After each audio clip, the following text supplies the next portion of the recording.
বিসমিল্লাহির রহমানির রহিম। আসসালামু আলাইকুম ওয়া রাহমাতুল্লাহি ওয়া বারাকাতুহু। সৃষ্টির পরম লক্ষ্য হলো স্রষ্টাকে পাওয়া, কিন্তু স্রষ্টা নিরাকার এবং অতি সূক্ষ্ম। তাকে পাওয়ার জন্য একজন ওসিলা বা মাধ্যম প্রয়োজন। সুফি তত্ত্বে সেই মাধ্যমই হলেন মুর্শিদ। মুর্শিদের সান্নিধ্য ছাড়া আধ্যাত্মিক পথ চলা অসম্ভব। মুর্শিদ শব্দের অর্থ পথ প্রদর্শক, যিনি অন্ধকার থেকে আলোর পথে নিয়ে যান। সুফি মতে মুর্শিদ কেবল একজন শিক্ষক নন, তিনি রুহানি বা আধ্যাত্মিক পিতা। তীর্থস্থান হলো সেই জায়গা যেখানে গেলে মন পবিত্র হয়। মুর্শিদের কদম বা সান্নিধ্যে অবস্থান করলে অন্তরের কলুষতা দূর হয় এবং আল্লাহর জিকির অন্তরে প্রতিষ্ঠিত হয়। তাই এটি মুমিনের শ্রেষ্ঠ তীর্থ। পবিত্র কোরআনের সূরা মায়েদার ৩৫ নম্বর আয়াতে আল্লাহ রাব্বুল আলামিন বলেন, হে মুমিনগণ, আল্লাহকে ভয় করো এবং তার নৈকট্য লাভের জন্য ওসিলা অন্বেষণ করো। উলামায়ে কেরাম ও সুফিগণের মতে এই ওসিলাই হলেন কামেল মুর্শিদ। রাসূল পাক সাল্লাল্লাহু আলাইহি সাল্লাম বলেন, আলেমগণ নবীদের ওয়ারিস। আধ্যাত্মিক আলেমে দ্বীন বা মুর্শিদের সহচর্য পাওয়া মানেই নবীজির নুরানি ফায়েজ লাভ করা। হুজ্জাতুল ইসলাম ইমাম গাজ্জালি রহমাতুল্লাহ আলাইহি তার কিতাবে স্পষ্ট করেছেন যে আধ্যাত্মিক ব্যাধি দূর করার জন্য একজন চিকিৎসকের বা মুর্শিদ প্রয়োজন অপরিহার্য। কদম মানে কেবল পা নয়, বরং তার আনুগত্য এবং তার দেখানো পথে চলা। মুর্শিদের ইচ্ছায় নিজের ইচ্ছাকে বিলীন করাই হলো প্রকৃত তীর্থযাত্রা। মারিফাতের প্রথম ধাপ হলো নিজের আমিত্বকে মুর্শিদের মাঝে বিলীন করা। এটি মানুষকে ফানাফিল্লাহ বা আল্লাহর প্রেমে বিলীন হওয়ার যোগ্য করে তোলে। হযরত খাজা মঈনুদ্দিন চিশতি রহমাতুল্লাহ আলাইহি বলতেন, মুর্শিদের সন্তুষ্টিতেই আল্লাহর সন্তুষ্টি নিহিত।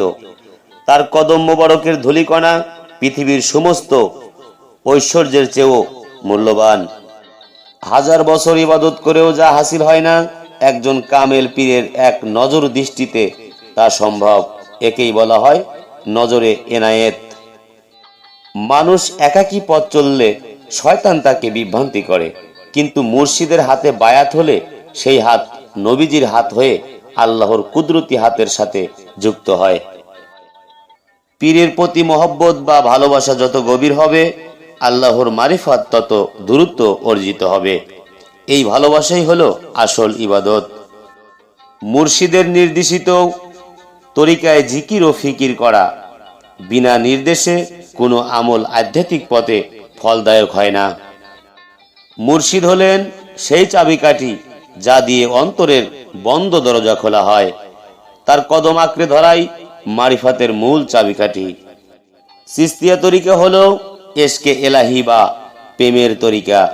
সুলতানুল আউলিয়া খাজা গরিবে নওয়াজের এই সিলসিলা মানুষকে বিনয় ও ভালোবাসার শিক্ষা দেয়। প্রিয় সুধী, আধ্যাত্মিক মুক্তি এবং আল্লাহর নৈকট্য লাভের জন্য কামেল মুর্শিদের হাতে হাত রেখে শপথ করা বা বায়াত হওয়া জরুরি। আমাদের চিশতিয়া নিজামিয়া দরবার শরীফে আপনি বায়াত হয়ে চিশতিয়া সিলসিলার ফায়েজ ও বরকত হাসিল করতে পারেন। আধ্যাত্মিক শৃঙ্খলায় আবদ্ধ হওয়া ছাড়া প্রকৃত শান্তি অসম্ভব। বায়াত মানে আত্মসমর্পণ। এটি কোনো লৌকিকতা নয়, বরং রূহের অঙ্গীকার। এটি সরাসরি রাসূলে পাক সাল্লাল্লাহু আলাইহি সাল্লামের সুন্নাহ। বিশ্ববিখ্যাত দার্শনিক ইমাম গাজ্জালি রহমাতুল্লাহ আলাইহি লিখেছেন অমর গ্রন্থ কিমিয়ায়ে সাদাত বা সৌভাগ্যের পরশমণি। এই বইটি আত্মার রাসায়ন। লোহা যেমন পরশমণির ছোঁয়ায় সোনা হয়ে যায়, তেমনি এই বই পড়লে একজন সাধারণ মানুষ আধ্যাত্মিক মানুষে পরিণত হতে পারে।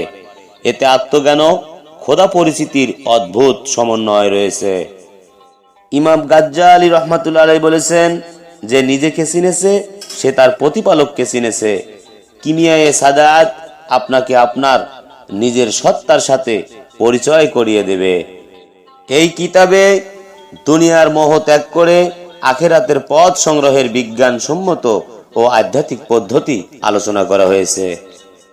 আমাদের কাছে ইমাম গাজ্জালির কিমিয়ায়ে সাদাত সহ সুফিবাদের প্রায় সকল গুরুত্বপূর্ণ বই পাওয়া যায়। যারা সত্যের সন্ধানী তাদের জন্য এই বইগুলো আলোক বর্কিতা। জ্ঞানী হলো আলো। আপনি যদি সুফিবাদ ও মারিফাত সম্পর্কে বিস্তারিত জানতে চান তবে আজই আমাদের সংগ্রহ থেকে কিতাবগুলো সংগ্রহ করুন। আমাদের সাথে যোগাযোগ করে আপনি এই অমূল্য রত্নগুলো সংগ্রহ করতে পারেন। শরীরের জন্য যেমন খাদ্য প্রয়োজন, রুহের জন্য প্রয়োজন ইলেম ও জিকির। সঠিক কিতাব পাঠ আপনার রুহকে শক্তিশালী করবে। খাজা গারিবের নেওয়াজের পূর্ববর্তী এই তরিকা শান্তির বাণী প্রচার করে চিস্তিয়া তরিকার প্রচার ও প্রসারে আমাদের সকলকে এগিয়ে আসতে হবে। মানব সেবা ও আধ্যাত্মিক সমন্বয়ে আমরা পরিচালনা করছি সুফি সেবা ফাউন্ডেশন। মানবতার সেবা করা এবং মানুষকে সুফিবাদের আলোয় আলোকিত করাই আমাদের লক্ষ্য। আপনিও পারেন এই পবিত্র মিশনে আমাদের সঙ্গী হতে। সুফি সেবা ফাউন্ডেশনের সদস্য হয়ে সমাজ ও দ্বীনের খেদমতে নিজেকে উৎসর্গ করুন। সুফি মতে সৃষ্টির সেবা করাই স্রষ্টাকে পাওয়ার সহজ পথ। আপনার সামান্য সহযোগিতা একজন অসহায় মানুষের মুখের হাসি ফোটাতে পারে। মুর্শিদের সামনে কেমনে থাকতে হয়, কিভাবে কথা বলতে হয়, এসব আদবই হলো তরিকতের মূল সম্পদ।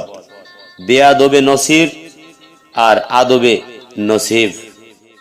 কেবল মুখে আল্লাহ আল্লাহ বলা নয়, কলবে বা অন্তরে আল্লাহর নাম জারি করাই হলো আসল জিকির, যা মুর্শিদের সাহায্য ছাড়া সম্ভব নয়। একান্তে বসে স্রষ্টাকে অনুভব করা, মুর্শিদের সুরত খেয়াল করে আল্লাহর নূরের সন্ধান করা সুফিদের প্রধান সাধনা। মানুষের সবচেয়ে বড় শত্রু তার নফস। এই নফসকে দমন করার শক্তি কেবল একজন কামেল পীর দিতে পারেন।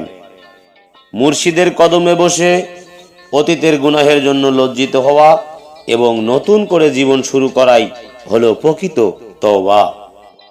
সুফিবাদের মূল ভিত্তি হলো রাসূল পাক সাল্লাল্লাহু আলাইহি সাল্লামের প্রতি অগাধ ভালোবাসা। মুর্শিদের মাধ্যমে এই ভালোবাসা পূর্ণতা পায়। বিপদে ধৈর্য ধারণ এবং সুসময়ে আল্লাহর শুকরিয়া আদায় করা সুফিদের ভূষণ।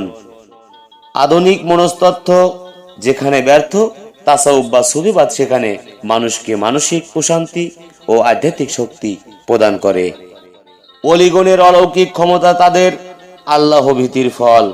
তবে কেরামতের চেয়ে ইস্তেকামাত বা দ্বীনের উপর অবিচল থাকাই বড় কেরামত। হক পথে চললে বাধা আসবেই, কিন্তু মুর্শিদের দোয়ায় সকল বাধা অতিক্রম করা সম্ভব। মানুষের কল্প একটি আয়নার মতো, গুনাহের কারণে এতে মরচে পড়ে। মুর্শিদের সান্নিধ্য ও জিকির এই মরচে দূর করে আয়নাকে স্বচ্ছ করে তোলে। মানুষ যখন নিজের অস্তিত্ব ভুলে আল্লাহর রঙে রঞ্জিত হয়, তখন সে চিরস্থায়ী বা বাঁকা লাভ করেন। সামা ও কাওয়ালির মাধ্যমে ভাব প্রকাশ এবং সাধারণ মানুষের সাথে মিশে গিয়ে ইসলামের দাওয়াত দেয়া এই তরিকার অনন্য দিক। সিলসিলা বা চেইন অফ কমান্ড। আমাদের দরবার শরীফের সিলসিলা সরাসরি নবী করিম সাল্লাল্লাহু আলাইহি সাল্লাম পর্যন্ত পৌঁছেছেন। আমি অধম জাহিদ সরকার আল চিশতি নিজামী চিশতিয়া দরবার শরীফের খাদেম ও পীর। আমার জীবন উৎসর্গ করছি সুফিবাদের প্রচার এবং মানুষের আধ্যাত্মিক উন্নয়নের জন্য। আমি সিরাজগঞ্জের সন্তান, একজন লেখক ও কন্টেন্ট ক্রিয়েটর হিসেবে আপনাদের কাছে সত্যের বাণী পৌঁছে দেয়াই আমার লক্ষ্য। দুনিয়া ক্ষণস্থায়ী, আজই সময় আপনার আখিরাত গোছানোর। একজন সহি মুর্শিদের ছায়াতলে আসুন এবং জীবনকে ধন্য করুন। আলোচনাটি ভালো লাগলে শেয়ার করুন। আমাদের চ্যানেলটি সাবস্ক্রাইব করে সুফিবাদের এই মহতী যাত্রায় আমাদের সাথে থাকুন। আল্লাহ আমাদের সকলকে কবুল করুন, আমিন। আবারও দেখা হবে হয়তো নতুন কোনো আলোচনা নিয়ে। সবাই ভালো থাকবেন, সুস্থ থাকবেন। খোদা হাফেজ। জয় গুরু, জয় হোক পাক পাঞ্জাতন, আহলে বায়াত, বিশ্ব মানবতার।